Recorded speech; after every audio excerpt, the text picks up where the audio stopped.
believe the final version came out in June-ish, somewhere in there. So we've been sharing it with folks, but Jay was able to take some time and develop a PowerPoint. And we're going to go through it section by section just to go over exactly what the changes are. We're not going to touch on the entire rule, but it'll just be the pieces that were different from the previous version that we have in there. So obviously, ask questions if you have them. We want to make sure that people are getting their questions answered with anything that's different, because there are, a few things that are different here than usual. Most of them are pretty easy to fall into line, I think, but there are some things, a few that will be a little bit of a challenge there. So we will chat about those as we go through them here.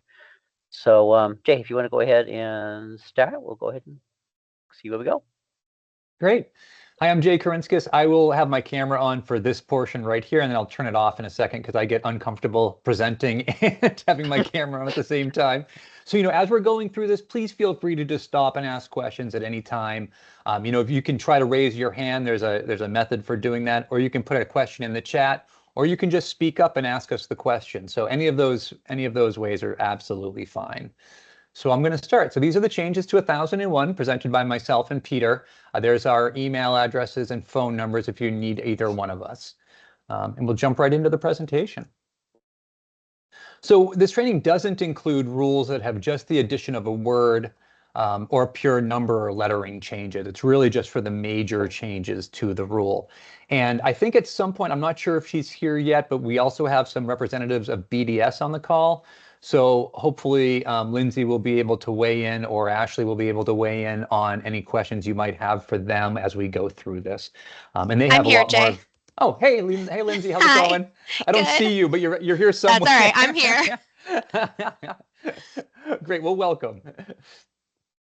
All right, so why don't we jump right into it? So the first thing that was changed was the definition of supervision. The previous definition of supervision stated supervision means that a provider who, or his or her designee, who has been approved in writing by the service coordinator and legal guardian, if applicable, is physically present and able to assist an individual in the home and community. And that has been reduced down to supervision means when a provider is physically present and able to assist an individual in the home and community. So does anyone have any questions about that change of the supervision designee language being removed from the rule? Okay, great. And if we get past something and you decide you did have a question that you didn't ask, feel free to just ask us to go back. We're happy to go back slides if we need to. So I will move on past this one. So I'm not going to bore you by reading the entire record check rule that was previously in the rule or the updated one. But basically, if I remember correctly, the major changes to this were the removal of the area agency language and provider agency language. We also changed the language here from a person to a staff providing community resident services. So 1001, this portion of it is really going to apply to staff and employees, while 504 will be more appropriate to look at with regard to home care providers. Does anyone have a question about this section? Or, Lindsay, always feel free to jump in if you think I missed anything or you have any context you want to add. Please feel free. Sure, and I can actually jump in. So when we were going through this rule process, the word person was used maybe 80 times. It was used a lot, and OLS, who goes through our rules and gets them ready for GELCAR, they can be kind of picky, and they didn't really like the term person because it's not defined. We define maybe 8 or 10 types of people, but a person is really anyone else that's not already defined. So they did make us go through and change some references to person. So we had to do that here, where we had to say prospective staff, but the definition of staff does include people who are employed by, let me just make sure I'm reading it correctly, a provider agency, a subcontract agency, or another employer. So we were intending to capture home care providers in that, but this language is almost identical to what's in 504 as well, minus the reference checks. Otherwise, it's the same. But it speaks to being an employee, correct? Yes. Yeah, so I mean, home care providers are subcontractors. They're not employees of a subcontractor agency, correct? Right.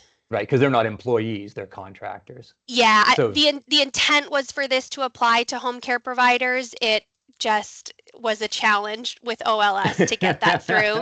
But again, the language is the same in 504, except I believe the reference checks is the piece that's different. Right, yep. Okay, does anyone have any questions about that?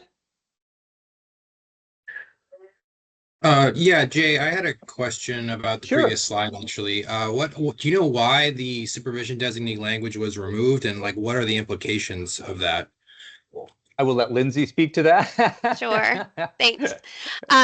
So really if so the definition of provider is someone, I'm going to try to do this from memory, someone who is receiving any form of remuneration for the provision of services. So whether that's a designee, it's someone else who's being paid, they are included in the definition of a provider. How that person gets approved and who signs off on that is really an operational process for a provider agency. Service coordinator really doesn't need to sign off on a provider. They don't really have a role in that piece, but a guardian certainly would need to make sure that, that goes through the person-centered service planning process.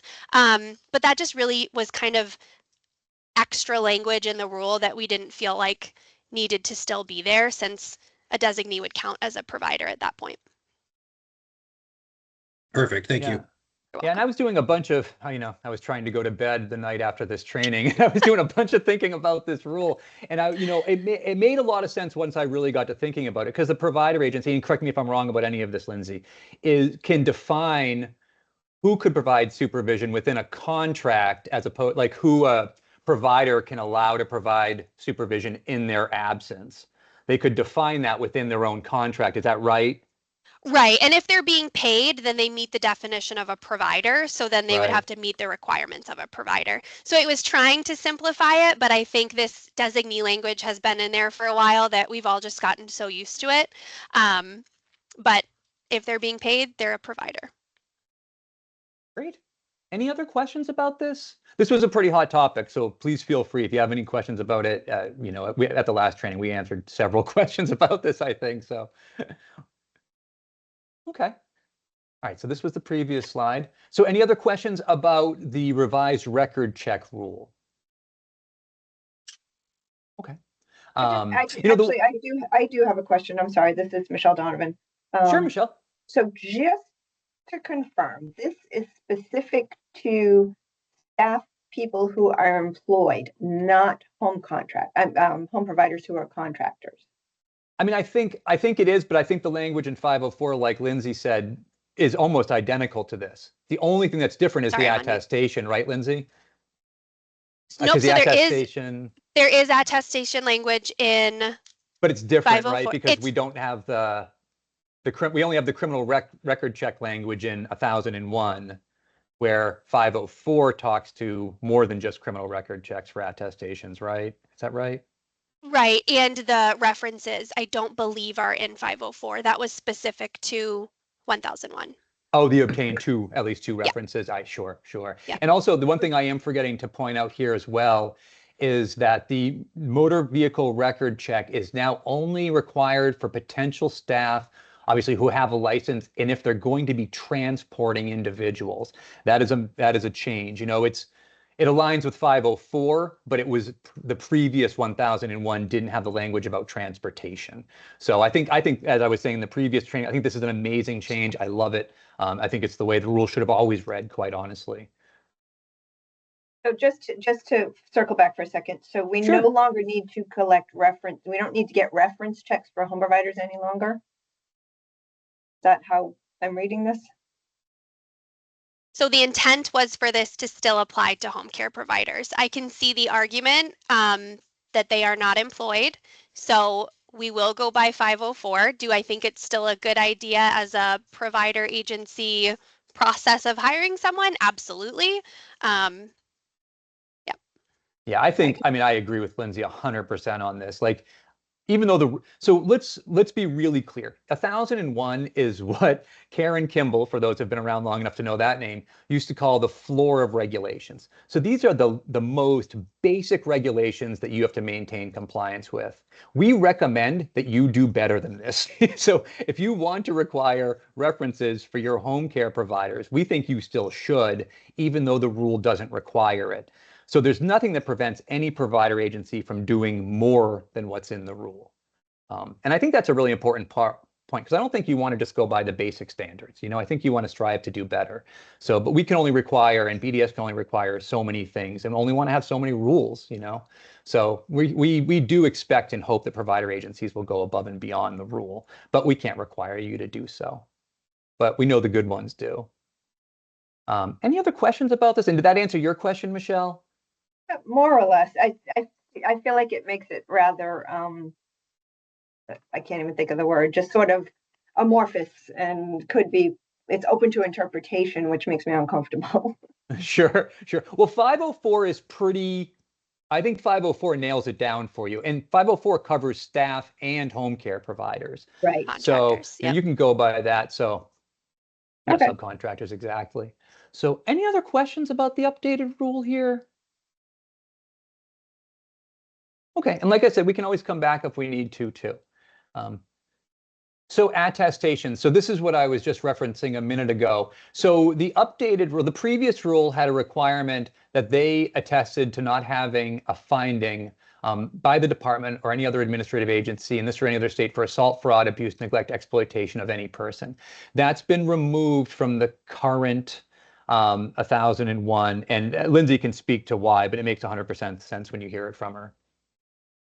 Thanks, Jay. So it is still required for home care providers, but after doing some digging into the statutes for DCYF and BAAS for people who are not employed by an agency, we found that we don't believe that there is the authority to ask non-employees to complete a BAAS or DCYF registry check.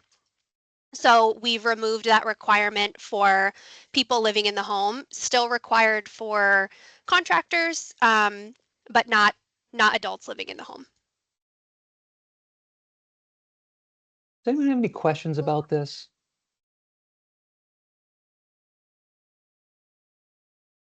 Okay. And I believe, like Lindsay said, the 504 language remained the same, which does have an attestation for home care providers for the felony, neglect, abuse, neglect, and exploitation part, assault, fraud, abuse, neglect, or exploitation part of the rule. So that still, as she mentioned, does apply to home care providers. Hey Jay, this is Pai Chi. I just have a question. Hey, Pai Chi. Hey, Long time no see. yeah, exactly.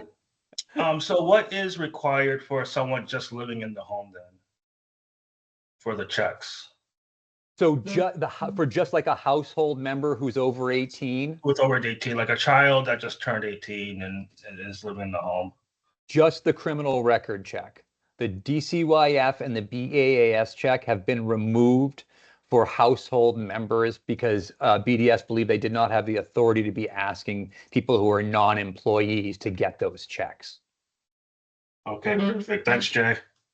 You're We'll get welcome. to it later in a minute, but also TB.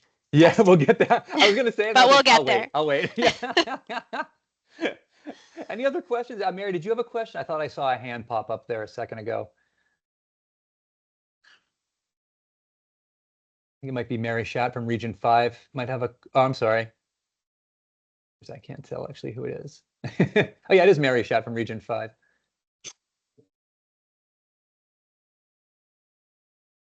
Oh, all right. I guess not. Hold on a second. I have. Sorry, I could Yeah. not unmute everything. was That's covered up. okay. Yeah. What if the area agency or the contracting agency or anybody else is advised of a felon or a family member living in the home with individuals who we no longer have to do checks on, but we know they have a record? Is there any due diligence on our part or responsibility for oversight that? Well, Yes. they do the criminal record check, right? Because We're I think you talking mentioned a BA felony. Oh, you mean like No, a well, finding? There are findings with BAAS. Sure, I'm sorry, I thought you Or said felony. I DCYF. misunderstood the Yeah, language. sorry, My I probably apologies. did say felony, but I know, but they know that they're a founded BAS Sure. or DCYF. I think that it would be important for provider agencies to have internal processes and procedures outlined for when something like that were to happen.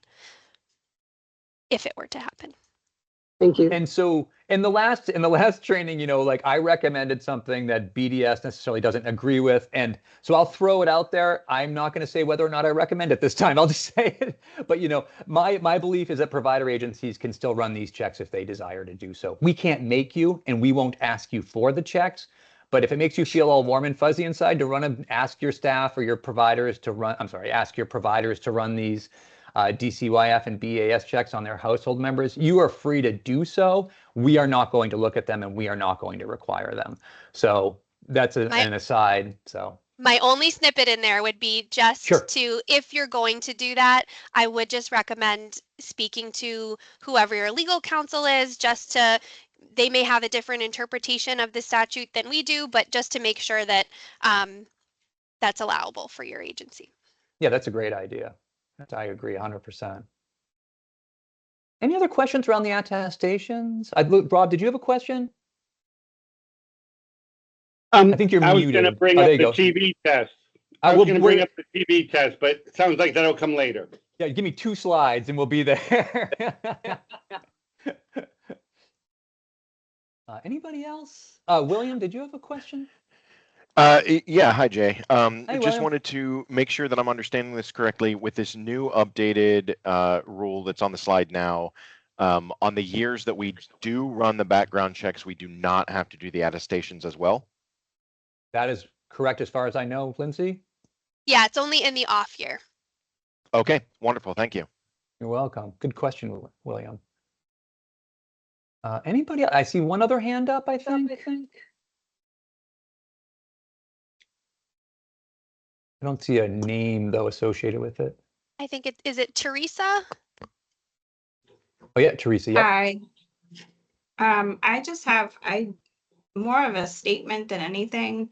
I kind of disagree with the not having to do the checks for the additional adults living in a home when we have our individual, only because it takes away the safety net to ensure that everyone that is working or being around the individual is appropriate to be there.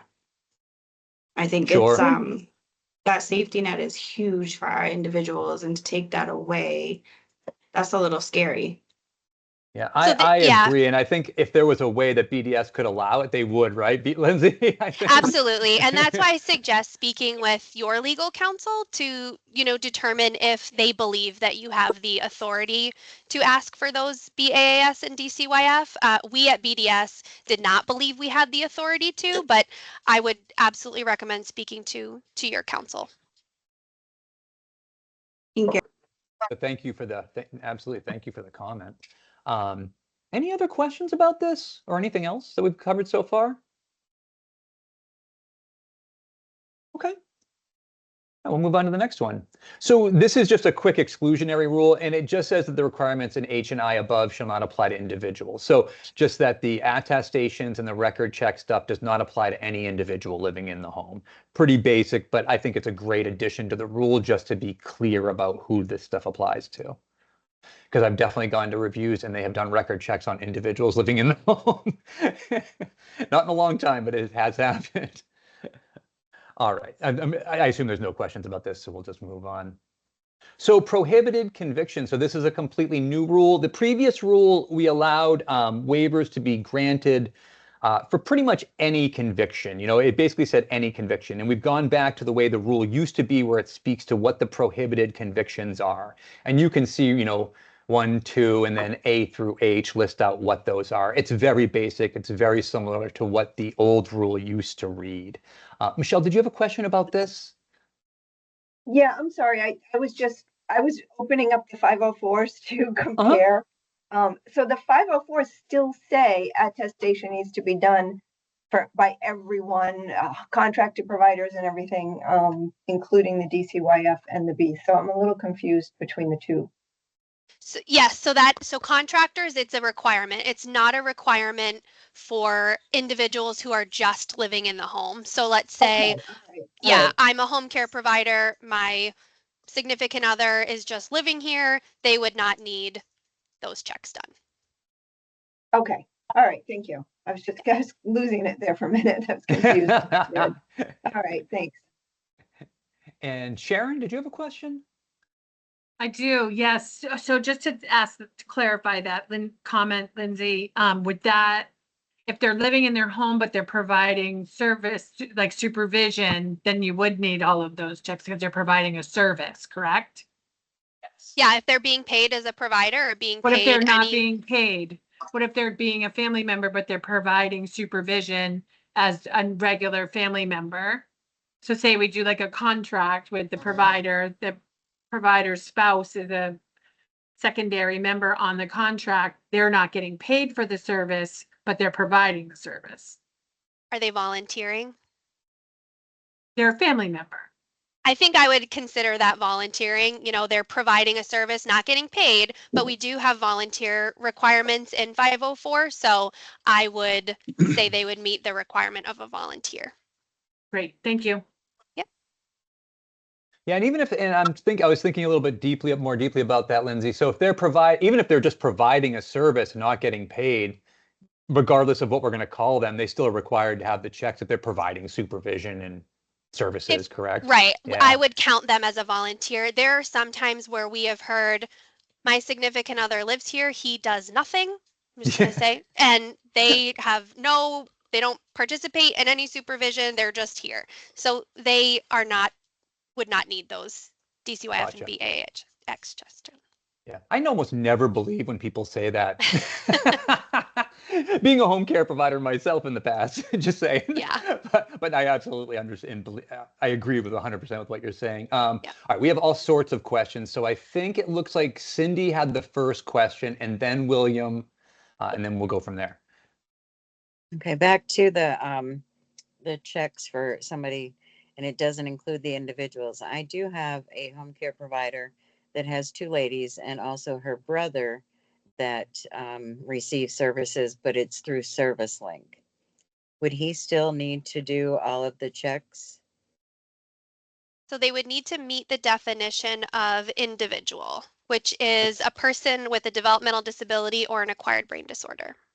He has, yes, he has the developmental disability. And if he's receiving services, yeah, he qualifies. It's through ServiceLink. It's not through an area agency. Yeah, we don't specify in the rule, so. Okay, but we've still had to do all of his checks, and his sister and brother-in-law are guardians, so they have to sign off for everything. So we wouldn't have to going forward. Not if he meets the definition of. Yeah. Sorry, Lindsay, go ahead. Sorry. No, that's okay. The definition was changed. Back when we started going through the rules. I believe it specified previously through an area agency, but it doesn't currently. So the oh yeah, you're right. You're right. You know what? I had not realized this should be a slide, Lindsay. So it just says individual means a person with a developmental disability or acquired brain disorder. That does not say receiving services from. Yeah, that's new. Okay. All right, my apologies. We're missing a slide in this presentation. And I actually have a new slide for this presentation for all of you that we didn't have in the last one, which I think will be a surprise to Lindsay when we get there. But it's around, we sent you a question about it the other day, Lindsay. It's around that quality assurance change from area to provider agency, but we haven't even gotten to TB yet, so we'll wait till we get there. All right, I'm turning my camera back on. Thank you. All right, you're welcome. William, I think you had the next question. Yeah, and this is just another kind of making sure that I understand things correctly. With the 1001.03K, all of the misdemeanor convictions that are listed there on the prohibited convictions, that language except as allowed in L and below, that is the waiver form that we would send to BDS, correct? Correct. Yes. Yeah, so if we have somebody that we hired who has a DUI from many years ago, we would have to send in the waiver to BDS in order to hire them, but it doesn't mean that we just absolutely cannot hire them at all. Correct. Okay, There is, unless, oh, sorry. I was going to say, there is still the provision for if there's one charge from 10 or more years ago, you do the internal process. If there's more than one charge or it's from 10 years to current, then we would do the BDS waiver process. Okay, is that good for you, William? Yeah, that answers exactly all the questions that I had about that. Thank you. Awesome. Thanks for the question. Mary, I think your question was next. Yeah, mine was more of clarification for Region 5. A lot of the home care providers have contracts, and the contracts specify the husband and wife's name or the sister and the brother's name. If they're on that contract for the stipend, we are considering them a provider and expecting the Yes. training and everything that they would get. Yes. So I just wanted to make sure Sure. everyone was aware of that. Great. And I think Michelle had the next question. Hi, it's me again, sorry. No, keep them coming. I just need a little clarification on the outline here. So only because I just submitted a waiver and it got kicked back because I didn't have all the pieces. So 1, a felony conviction, or 2, a misdemeanor conviction, and then the items underneath the misdemeanor, the items under there, A through H, those should only apply to the misdemeanor, correct? Based on this language? Yes. Okay, because I had a waiver kickback saying, oh no, it was just a felony, so I stopped the language at 1. But then I was told, no, you need to include all the way down to H. So the outline is a little confusing. Was it the only conviction they had? Yes. Oh, I was thinking It was maybe if just- there were if there was like a felony and a misdemeanor, it would incorporate both, but No, it was just a felony. So I put the waiver with just 1. I put the language K1. But then it was kicked back and said, no, I need all the way down to H. So seems like somebody's confused. I don't know if it's me or someone else. Yeah, we can look at it again. And sometimes we do see waivers come through where they don't actually quote the language. So we do want to make sure that that language is quoted in there. It can't just have, the citation. It needs to quote Correct, the yes. exact language. And I did. I quoted all the way down to 1. And then I stopped. And then I was asked to add all the way down to H. And it was just 1 felony conviction, nothing else. So, and I did what I was asked to do, but I did it under protest. under duress. Well, I just to throw this out there, I have to say personally, and I know our whole department, speaking for my agency, has been extremely grateful to BDS for how much detail they're putting into these waivers, waiver approvals now. When I first started at the state, we would get waiver requests all the time. The numbers weren't right. BDS would just approve them. They'd just be happy with the wrong number, as long as the language was right. So the care that BDS is taking with this waivers, it's been really nice to see. We've really appreciated it. So I know it can be a little difficult on the other end of that, maybe sometimes, but from our end, we've been really happy with it.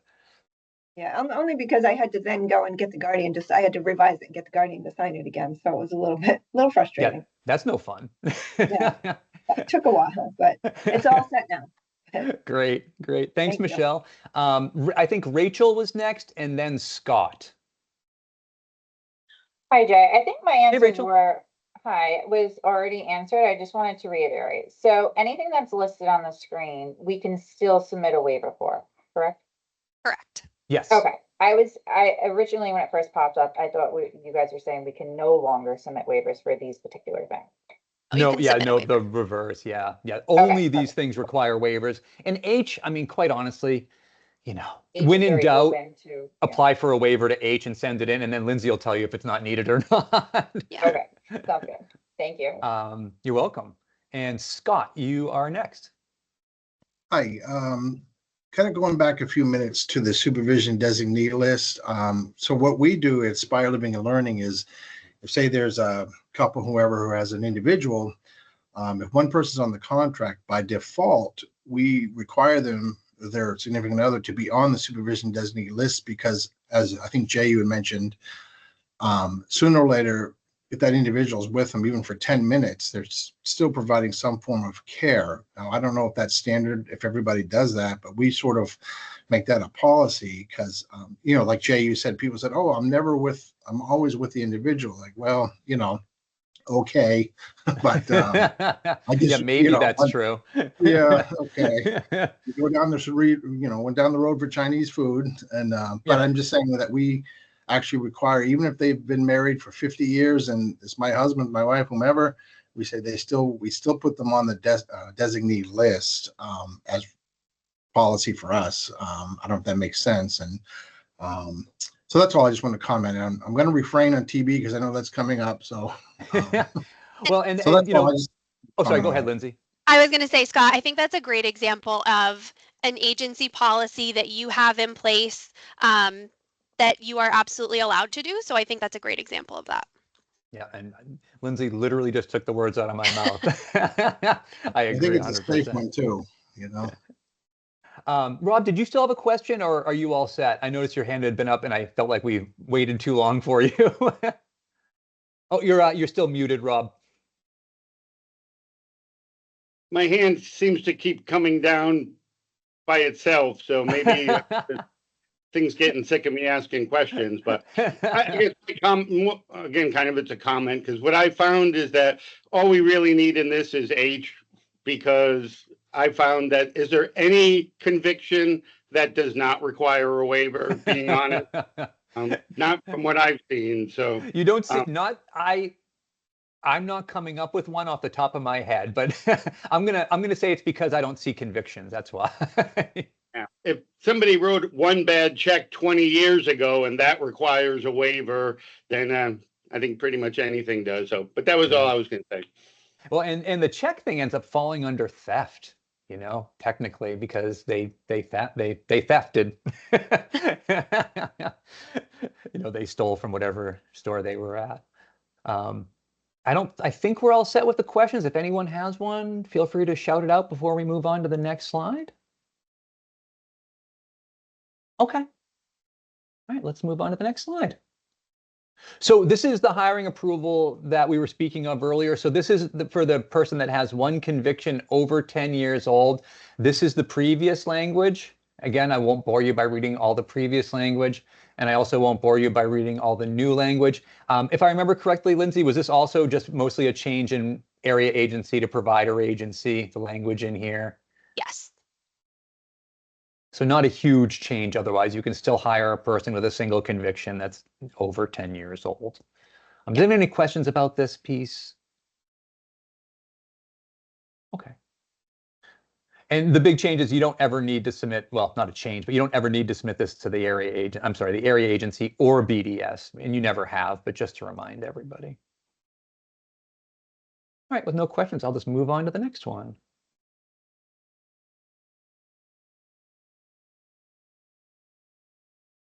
So this is just the second part of, oh, I'm sorry, wait a second. You know, I don't think I had gone, yeah, I'm sorry. I hadn't gone far enough. I had only gone to the second part of the previous rule. This is the updated rule. There he goes. It's too big for me to fit on one slide. I forgot. So anyway, if anyone has questions about this, feel free to just reach out. So hardwired interconnected smoke alarm requirements. So this has changed a little bit to add some really useful language, we think.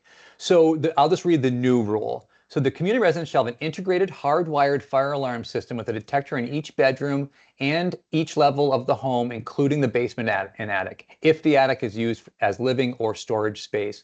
All detectors, including detectors with 10-year sealed batteries, shall be replaced at least once every 10 years or sooner if the alarms malfunction during testing or exhibit signs of failure. So it's that bottom section, that bottom paragraph that's had the addition to it, and I think it's a fantastic addition.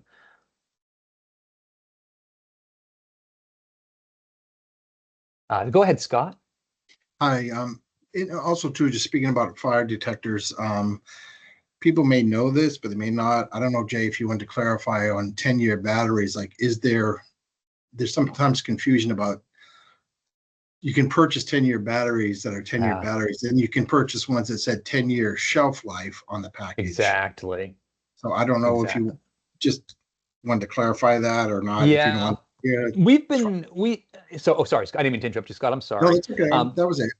We've been getting away from recommending buying the 10-year lithium-ion batteries because, quite honestly, it is extremely, extremely hard to find one that isn't one that's good for 10 years shelf life. It's not 10 years in the equipment that you're putting it into. It's 10 years sitting on the shelf at Rite Aid or wherever. So we've gotten away from recommending those. But the good news is that most new fire alarm systems are coming with 10-year batteries in the sealed units. You're not even having to change a battery. So as home care providers, smoke alarms come up to be replaced, we recommend that you use the 10-year sealed battery units for those, and try to get away from buying the 10-year lithium-ion batteries. If you do have a lithium-ion battery that says it's good for 10 years in a unit, hold on to that packaging so you can show the reviewer if they ever have a question about when you put that battery in. I think we have a question. Is it Christine? Yes. So for the backup batteries that are inside those hardwired batteries, those are still required to be changed every 6 months, even if they're lithium batteries in there?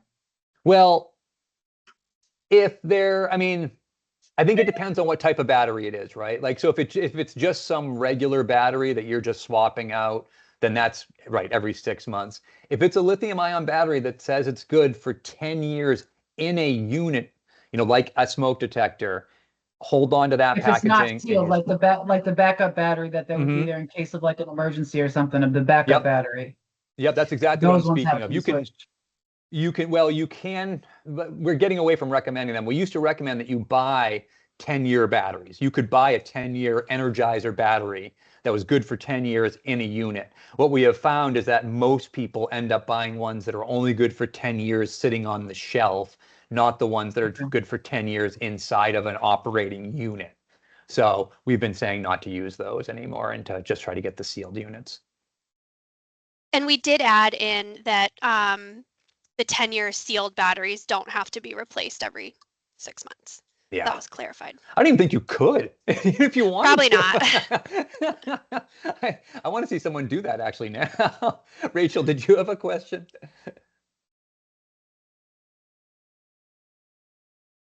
Sorry, I need to unmute myself. It mentions every level, basement and attic. I recently had something come up where it was questioned for a garage. Is that? They are required. Oh, I'm sorry. I didn't mean to cut you off. Did you have more of that question? I cut you off. No. They are required for an attached garage. So if the garage is attached to your home, you want to have at a minimum a heat detector out there. We don't recommend smoke alarms because the exhaust from your car is going to set off the smoke alarm. So you want a heat detector if it's in an attached garage. And on a side note, if you have a door to your attached garage, it should also be a metal core. It should be a metal door with a solid wood core at a minimum. We probably won't cite it if it's not in the rule, but just so you know, that's what fire departments recommend. Okay, thank you. Sure. And I think, Teresa, did you have a question or a comment? I do.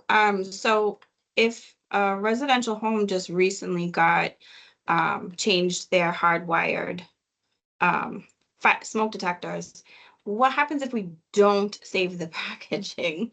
How do we, because I don't think I saved the packaging, but they are for 10 years.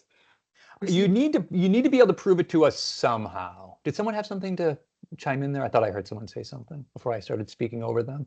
Yeah, you really do need some sort of proof. So I'm not sure how you could go about it. You could go try to find the exact same battery and show us what you bought. I think we would be agreeable to that. And if you could, give us an approximate month and year to when you bought them and installed them, you probably have the date of the install, I'm guessing anyway. So I think as long as you have the date of the install and you can show us what battery they are, I think we would work with you on that. Okay. Any other questions about smoke alarms?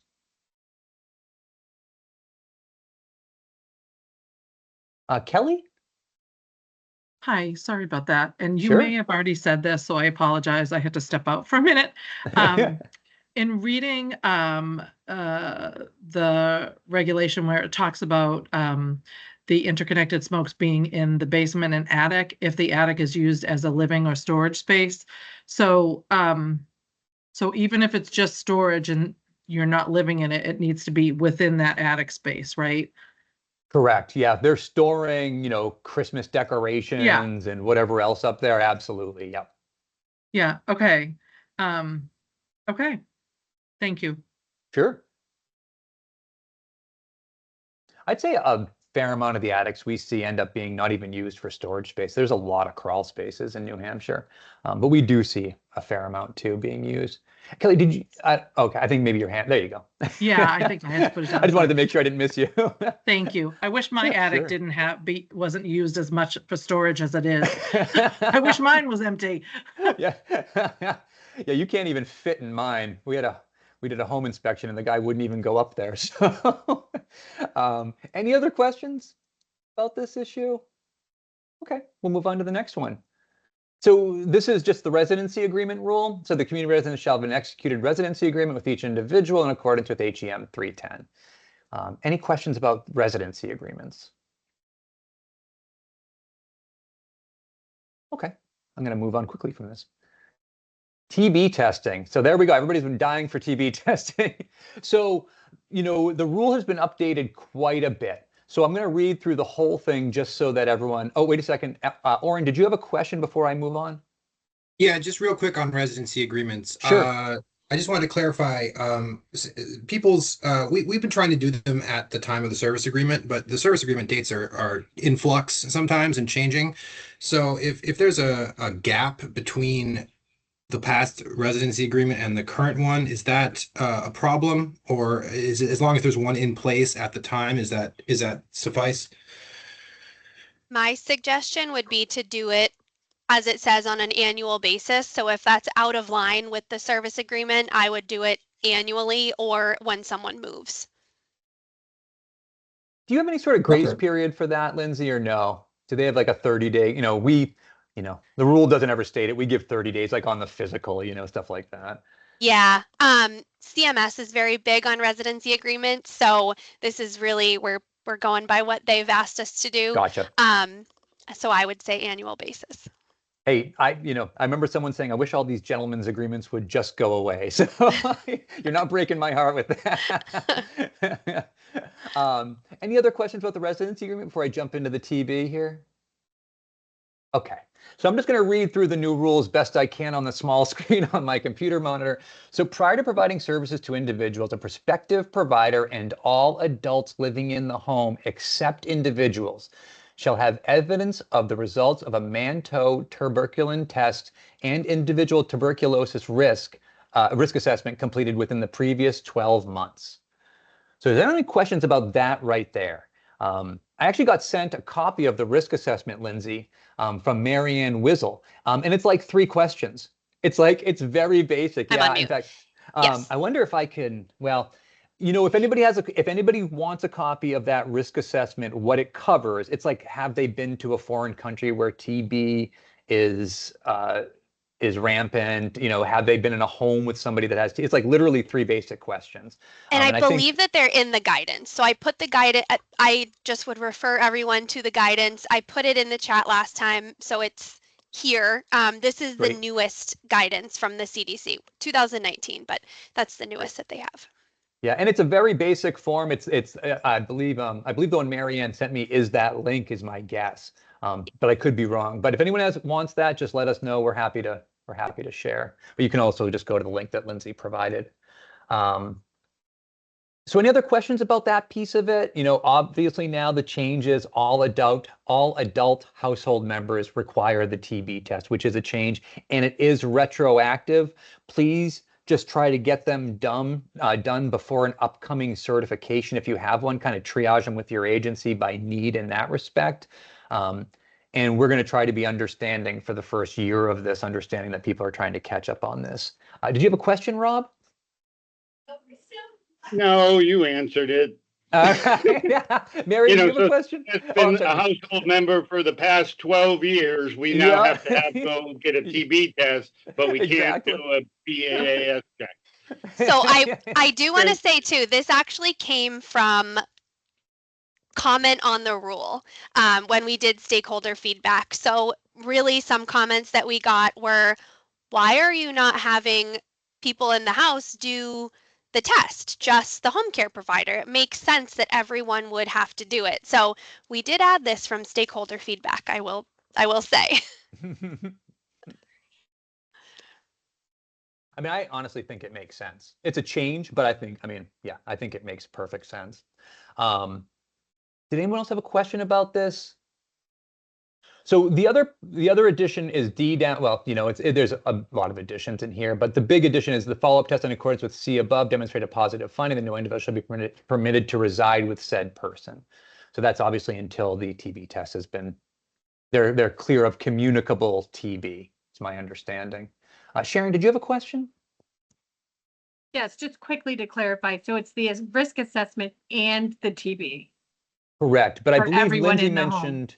I believe Lindsay mentioned that during the last training that the risk assessment is completed by the provider, so the healthcare provider, so their physician, APRN, whatever it might be. Oh, okay. So the risk assessment needs to be completed by a physician. I'm going to say, take a look at the guidance. It could be the person who's doing the TB test, but I would just refer everyone to the guidance to really find those requirements. Okay. And is that the risk that's like just one and done? The risk assessment's not annually, it's in line with the actual testing. Yeah. Yeah, they wouldn't do a risk assessment annually. No. Right. Okay. Thank you. Sure. Cindy? So what I'm hearing is that everybody will have to go have a new TB test done and the risk assessment? Or will they just have the risk assessment done? I don't think we're not going to require current providers to go back and do the risk assessment who have a TB test currently. Is that correct, Lindsay? It's only for people that are coming on getting new TB tests. Yeah, for household members who haven't had them previously or prospective providers. Okay, because we've had everybody in the home have them done. Great. Okay, I have a lot of longevity for providers. You sure do, Cindy. I do. People resistant to doing that? So, okay, thanks. That was it. Great. Any other questions around TB? Okay, great. Let's move on. So annual physical / annual health assessment, the change to this rule is literally that word. So physical has changed back to health assessment. This is the way the rule used to read. I believe it aligns with the statute. So that's why I assume that's the reason for the change. Yep. And also it gives you more flexibility. I mean, a physical is pretty defined language, a health assessment, which is why they changed they changed the statute like the year that I started. Lorene Reagan spearheaded this whole thing to change the statute to health assessment. So we would have more flexibility so people weren't getting crowded out trying to get something done less than a year after their previous physical. So it's really flexibility is what it gives everybody. So, and we do give 30 days, whether or not that's a good idea or not, I'm not sure, but it makes people happy, that's for sure. Any questions about this at all? It's really not a major change for anything. Cindy, do you have a question there around the health assessment? Yeah, just more of a statement. We've been finding a lot that the doctor's offices will try to do the wellness visit versus the health assessment. Medicare wellness?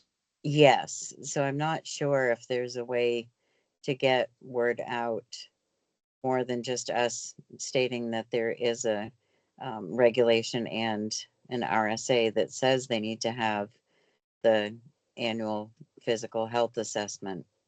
Yeah, we've been beating our head against the wall since they came up with these Medicare wellness visits around this thing. What I've seen the last bunch of years is they typically end up doing vitals anyway, and doing an assessment. So typically, even those Medicare wellness, a lot of times can end up qualifying as a health assessment because it does assess health or it does evaluate health status and make recommendations. So I think, as long as they do the vitals and they do an assessment, you can use those as well. I don't like it though when it's just like a questionnaire, like how much do you drink, how much do you smoke, that sort of stuff. Yeah, and that's what a lot of them have had. Yeah. You know, and I've recently heard that people are having a little bit of a hard time getting in there a year before their last physical. So if it's been 363 days, somebody told me recently that they weren't able to get in. So I don't know if anyone has run into that recently. Just let me know. I'm curious just how many people are seeing it. There has been. I have somebody that moved to Manchester, and her guardian's trying to find her a new PCP, and they're booking out 10 months just to do establishing care. So Wow. she stay with her primary care now until she can get in, so that her physical isn't late, because it would be 8 months late, 6 months late, something like that. Sure. Sure. And we offer some flexibility for late appointments if the provider canceled that appointment, not the home care provider, the healthcare practitioner canceled that appointment, but that's fairly limited. And I don't even know. I mean, that was a Matthew Erdis agreement a million years ago, so I don't even know if that's still in effect. Have you ever heard of this agreement, Lindsay? No, but I would say too, you can request a waiver to any provision in the rule. So if it's something like that, you could say, due to, moving, new provider, if you have a new date for the next physical, I mean, that's something that could be reviewed, just as another option. That's a great idea. Yeah, years ago, we had allowed if the practitioner canceled like an additional 30 to 60 days, depending on the situation, or if they'd been discharged from a hospital.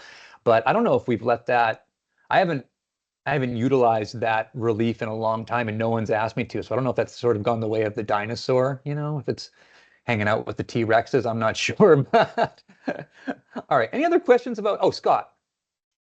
Yes, I was just wondering, I had a recent certification where an individual's PCP, because of office issues, pushed their physical out like 8 months. And we actually received a letter from that office explaining the reason why. I mean, is that still up to subjectivity at certification, or is that still one of those pending things, or did we answer that? I'm not, I think we'd be flexible. 8 months seems like a lot. I think in that situation, you might want to apply for a waiver for that individual. I would suggest sending in a waiver. Okay.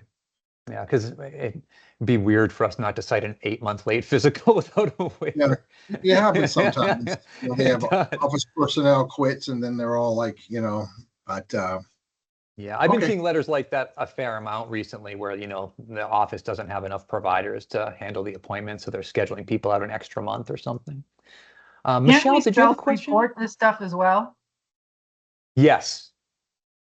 So, I mean, self-reporting is easier than doing a waiver. Right, but self-reporting will still get you the deficiency. The waiver can help you avoid the deficiency. Oh, okay. Yeah, and everybody hates deficiencies, even though they literally cost you nothing. But we're okay with that. We're okay with everybody hating deficiencies. Michelle, did you have a question? Yeah, sorry, I just want to bring it back to TB test just quickly. I know this presentation is about 1001, but we used to do TB tests for employees as well, and I no longer see that anywhere. I don't see it in 507, I don't see it in 504. So just confirming that we no longer need to do TB tests for employees. It was 507. It was removed from those other rules. Okay. I don't know if it was ever in 507, but it was in 506, and it was. It was. Okay, Right. so it's when those rules were updated, that was removed. Okay, so actual employees like DSPs, things like that, don't need to have this anymore.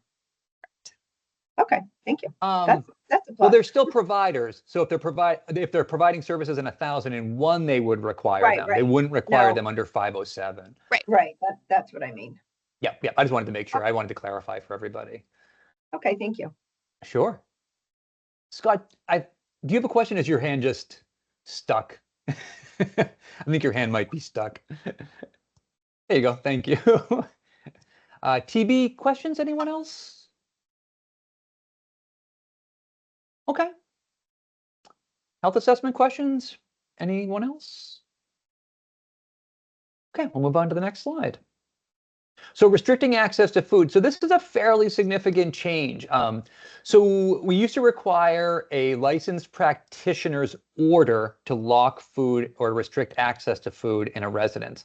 That has been removed. So Access to food shall not be restricted unless the modification process in HEM 31009H is followed, and and I is followed, which basically which refers back to HRC approval. So basically you have to have an HRC approved plan to restrict access to food, but you no longer require a licensed practitioner's order specifically for that. Does that make sense? And does anyone have any questions about that? Sure, Christine. Oh, I think you're muted, Christine. So the number right below it, special diets, dietary supplements, and dietary restrictions and modifications shall be according to a licensed practitioner's order. Mm-hmm. That's right underneath it. Is that not sort of saying that it needs to be a licensed practitioner order? So that's for a special diet, a dietary modification, right? This is for restricting access to food entirely. So this is if you're going to lock. Yeah, so K4 applies but if you want to put somebody on, like if the team feels like an individual should not eat certain foods, that still needs to have a doctor's order. Yep. Okay. And be But just locking it up doesn't need to have a doctor's order. Correct. So well, but it still needs the. Sorry, you go ahead, Lindsay. We're going to say the same thing, I think. I know it's still needs to go to HRC. I get that, but. And a doctor's order might be part of the HRC process. So there might need to be more information provided for why that is locked up, but that could be part of the process. Absolutely. Okay. Yeah, if someone has, Prader-Willi or something like that, you might want to be looking into that doctor's order still. So, any other questions about restricting access to food and the change made herein? Okay. It's the new slide, Lindsay. It's here. So this. Let me read it. So this is the quality assurance visit rule that we're all used to. It's been in 1001 for a million years now. And basically the change that was made was that area agency has been removed and provider agency has been put into here. So I'm sure there's going to be some questions about this, and I'm going to back away like Homer into the hedges and let Lindsay answer all of them. I'm kidding, but does anyone have any questions about this? I know Rob had a question about this earlier. We were talking. Go for it, Rob, if you have a question. Did you still have your question, Rob? Rob Gillis? Oh, I guess I have to reframe it with this new and exciting slide. Over here in Region 5, there was a question, regarding this compliance and whether or not, there was going to be a necessity for us to submit documentation of home visits. It came from MDS, asking what we were all using for home visits. In some ways, looking at the 503 recommendation for service coordination visits to be done in the home. And so there was a question as to whether or not it was going to be replaced. But I see Allison raised her hand, and her email was the one that initiated it. So that was my question, just, to clarify at certification, what kind of documentation is going to be looked for to meet this standard.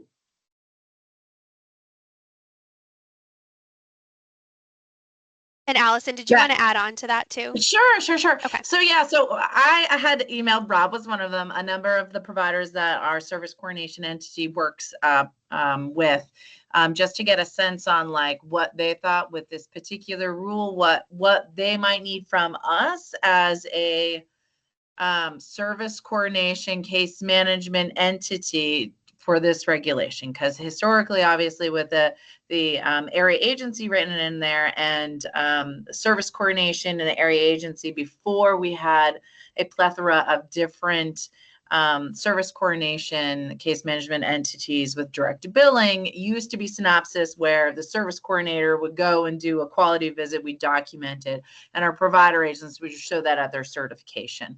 Obviously, sort of fast forward a number of years in time, right, and months, and at this point in time, the 503s aren't reviewed in the same way as certification, and so the four home visits that are required for service coordination aren't necessarily something that I thought we would need to provide documentation for certification, obviously for audits and for our records and things like that. But I wasn't sure on who was really, how provider agency was defined here. And if, if you read in the 504s and you read in the service above in the definitions, like, I don't know. I mean, I took provider agency as vendor when we used to commonly use vendors, but I also know that service coordination or case management is also, we're a provider of service as well. So I just wasn't sure what this quality assurance, like what they would need to prove that this was done, and if it was something that case management or service coordination need to provide to a provider agency, if that makes sense. Sure. So this section was previously area agency because area agency was the biller of record for residential habilitation services. They were billing Medicaid. So they were responsible for making sure that the services were being provided according to 1001 and is outlined in the service agreement. Now the provider agency of that residential habilitation service is responsible for making sure that they're following 1001, they're following the individual service agreement. So this quality assurance section is for the provider agency to be responsible for. So to make sure that they are doing these visits at least annually. I think some likely do it more frequently than annually. And they would just need to have documentation that those were completed. Awesome. Thank you. I mean, that was the clarification I need, just because we were trying to streamline our paperwork on our side, and I want to not send information that wasn't necessarily needed, or also thinking that it was probably not required anymore. So thank you for that. And that was a great question, Allison. I hadn't thought about it in that terms of possibly being a service coordination agency. I thought that was a very astute observation that it could also apply to that. So we had actually sent your question to Lindsay yesterday or a couple of days ago. So and actually it was your question that prompted me to add this slide. So thank you very much. It was actually really helpful. I realized that I had made a mistake and not added this slide. So awesome. Well, thank you. I'm glad that it was helpful. So it really I was. appreciate that. William, did you have a question? I did. With the quality assurance visits, is there is there a particular standardized form that we're supposed to be using, or is it just anything that we might have individually that we use to document that we have done these visits? Like I do home visits with my home care providers monthly, and I have a form that I fill out internally. Is that sufficient, or is there something that I have to, a form that I have to use here? We don't have a required standardized form, but if providers want to work together and create a standardized form to help you guys in your process, that's absolutely allowable. Yeah, I wonder if CS&I has anything that they recommend. I don't know if they do or not. MDS has a great QA form that their service coordinators use. So I'm sure they'd be happy to share that with all their provider agencies, right, Mary? We're actually happy to share anything. I did have a question for Lindsay, because in the file reviews, we've been asked to provide the home visit documentation, and that has to date always come from service coordination, including the recent corrective action plans that we needed to submit. Are you now looking for these to come from the provider agencies for future file reviews? No, so these are separate. This is a provider agency requirement, and the service coordinators still have their home visit requirements. Okay, so we won't be adding theirs to the file review. Okay, thank you. No. Yep. Great. Any other questions? Okay. We're going to move along then. Oh, Michelle? Oh, sorry. That's okay. You caught me. Yep. So just to clarify, as somebody said, we do monthly home visits, and we're in the homes way more than monthly. So it's kind of funny to say we have to be in there once a year. We're in there all the time. Is this a separate thing that we need to do, or do the monthly home visits cover that? So we do say may be at greater frequency. So I would say that would count. If you want to say that one of your visits is a quality assurance visit where you're looking at more than whatever you look at in a typical home visit, I think that's fine too. Because we I look at agree. everything on home visits. Yeah, I mean, so the minimum requirement is annually. Okay. Yeah. And like we were speaking before, we're hoping agencies are going to be above and beyond these rules. And it sounds like your agency definitely is. Any other questions about QA visits?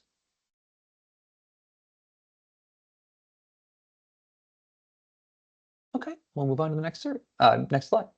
So changes of the certification timeline. So basically, we've had a couple changes here that have changed when you're going to get your initial inspection.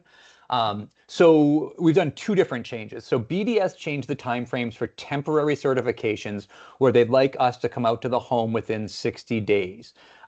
So we are going to try to get to the home within 60 days of the initial certification date. So you apply on, May 1st. We're going to try to get out there before June 30th. We've got a little bit of a problem with that because most of us schedule 60 days out. So we are not quite able to hit that 60-day time frame yet in the new rule, but I think we're pretty close. I mean, I think I hit 61 days on a review yesterday or something like that. So we are getting there. So that's pretty much it. The other change, and this is our office's change, is you no longer will receive temporary certificates. And some of you have already seen this who have applied for a temporary. What you're going to do is you're going to get an annual certificate. So instead of applying on May 5th and getting a 90-day certificate, you're going to apply on May 5th and you're going to get a year certificate that goes all the way around to April 30th, 2026. So you'll have a year-long certificate. We are still going to come out within 60 days to do your initial review. It doesn't change anything as far as that goes. You're just not going to receive an updated annual certificate after your temporary certification. I mean, after your initial review. You're just going to have your initial review, and you're just going to maintain that certificate till the end of the year, and then we'll come out again like we always have. In the end, it doesn't really change too much, except for, which is some good things, which is that we're getting out there a month earlier to ensure safety and health and safety is being maintained in the new home. So any questions about the changes to the certification timeline or temporary certifications or any of that sort of stuff? Okay. That's the most boring slide apparently. So we're going to move right on from that one. So these were some new rules that appeared in the rule. So I just wanted to go through them because they weren't in either of the previous rules and they're not huge changes. But so the community residents operating under an emergency certification that wants to continue operation shall apply for certification in accordance with 1001-11, which is the initial certification process. So it just codifies the fact that if you're an emergency certification and you want to become a full certification, that you have to go through the initial certification process. And also that the service coordinator and licensed nurse shall visit the individual in the home in accordance with 1001-06 P&R for emergency certifications. This is a fantastic change.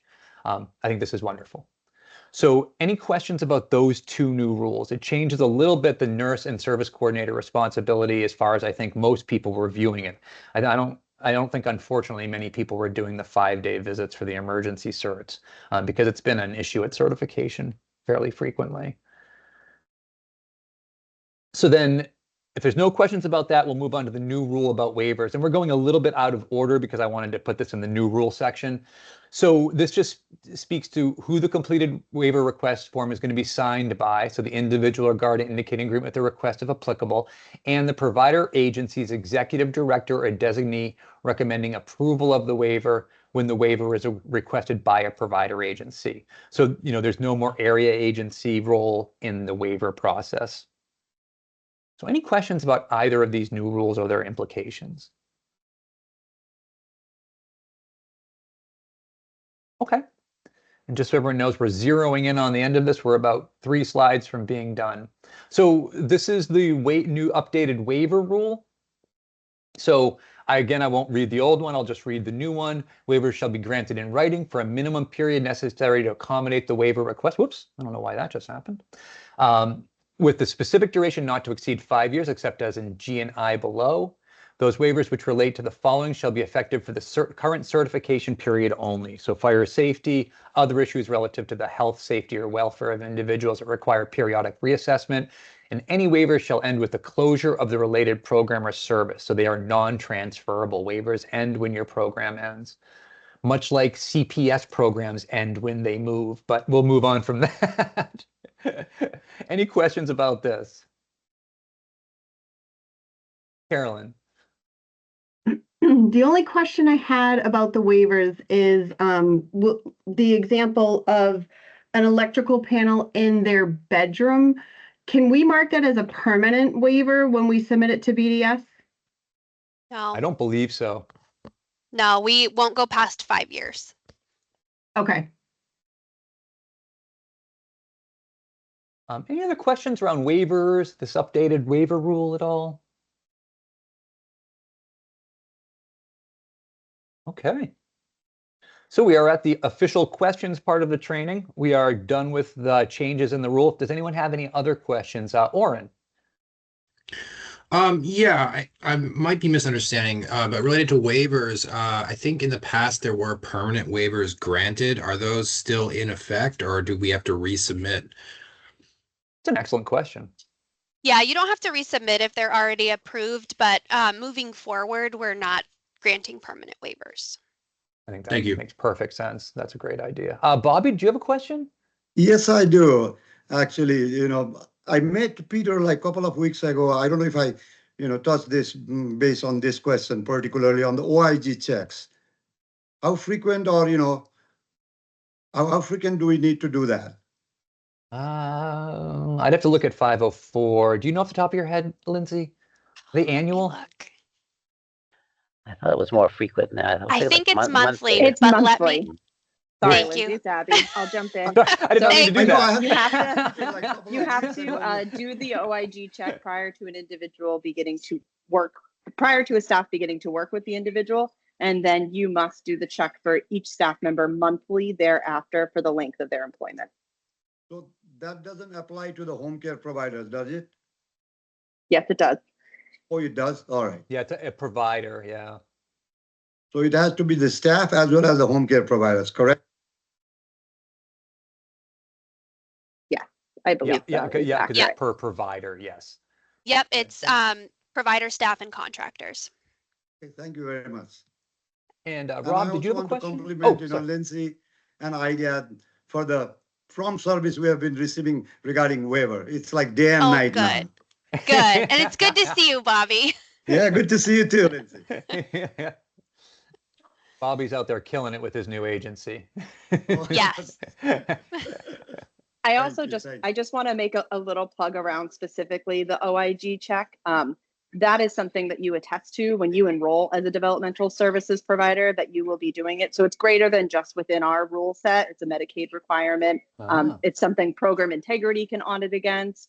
When you're enrolling and you're signing your provider agreement during the application process, you are agreeing as well during the site visit that the Office of Program Integrity does during enrollment. They review that requirement as well. So it's important we just harp on how important making sure that that OIG check is completed and that it is bigger than just within our BDS rule set.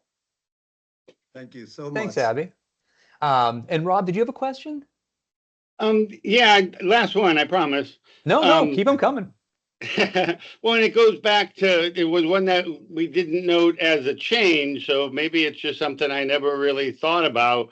But looking at 1001.04 F, staff and providers with no prior experience providing services directly to individuals shall not provide these services without direct oversight and support during the first 16 hours of providing services. How do we do that for a home provider? Are we supposed to sleep on the couch or camp out? Or to me, is that something that we would look at as really being more for staff that work in 1001 homes? No, I would say that I know I'm trying to scroll to the right part too, that would apply to home care providers. So it's anyone who has not worked in, I'm trying to pull it up too. So it could be maybe they're shadowing someone. I think that would be a good, Rob, internal procedure for a provider agency to have of how do they do that? Are they shadowing? Are they working in another home? Maybe they have someone there with them. Kind of what does that look like? But we can talk about it more too. Yeah, I'm gonna use a term that Lindsay used at the last training, and it is up to the provider agency to operationalize these rules. Yes. I love it.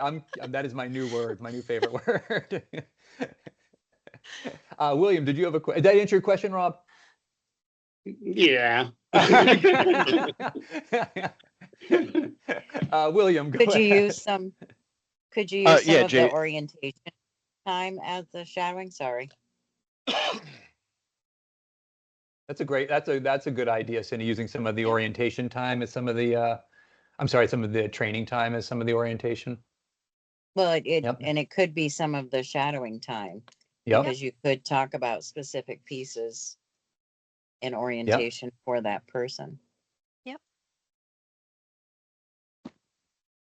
Yep. And I think, sitting with the program manager, going through the service agreement and reviewing the individual specific trainings, with the individuals there, like that stuff. There are creative ways to get at this, I think. William. Yeah, I think this is my last question, Jay. No, keep them coming. Like I told Rob. All of these updated rules and regs, will they be updated on the general court website that has the HEMs listed? I ask this because a waiver request that I did a couple of months ago got kicked back several times because I was inadvertently referencing a slightly incorrect version of the regulations. Yes. And it looks like right now that site hasn't been updated, but I'm just asking, is it going to be? And if so, when will that happen? So unfortunately, we don't have any control over the GenCourt website. That's part of the administrative rules unit and their work. So I want to say the last time one of our other rules was updated, it took maybe 2 years before it finally got updated. So on the GenCourt website. So I'm going to put in the chat our Home and Community-Based Services waivers page of our website. And if you scroll down a little bit, we have recently adopted HEM rules, and that's where we're putting all of our newly adopted rules. So it will have all of the request forms, the waiver form, the rule itself, just because we know that it can take so long for those rules to be updated on the GenCourt website. Yeah. They do come out too, in our weekly Friday email, if you want to be included on that. Once rules come out or if they're open for public comment, that's all included in our weekly Friday emails. Just And to it can be confirm, slightly, go right ahead. Sorry. The 504s are on the general court website finally. So just heads up. Oh, good. Yeah, it The can. others are not, but the 504s are. And if anybody ever wants a copy of a rule, just email me. I mean, I'm more than happy to send you it. I have all the rules, I promise you. And I have every old rule you'd ever want to review. Teresa, did you have a question? I kind of had a to the gentleman that brought up how would a home provider get the 16 hours. My thought process for that would be the transition period where you're meeting the individual, you're spending time with the individual before the transition itself. So that could be a solution to have the home provider get those 16 hours. Yeah, that's a great idea. Any other questions just in general? Valerie, do you have a question? Yeah, I do. Just to go off that 16 hours, what do you do if it's an emergency cert and you're moving somebody like that day? Yeah, Sounds again, like a provider operationalizing something, right, Lindsay? And I think that that's something that we can talk about too further. It isn't a new requirement, so that's Right. been Right, a yeah. requirement, but it is something that we can help TA. We can give some technical assistance too. Okay. Any other questions? Okay. Well, thank you so much for everyone for coming and putting up with us doing this training and me stumbling through it again. I really appreciate it. If you ever have questions or need anything, always feel free to send me an email or anything like that. Peter and I are always available. Peter even more so than me. So if you ever need anything, feel free to reach out.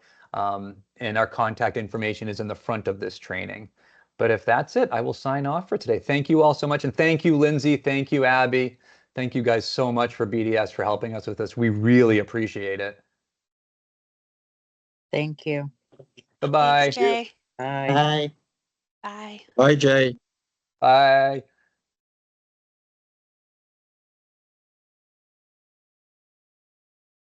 Okay.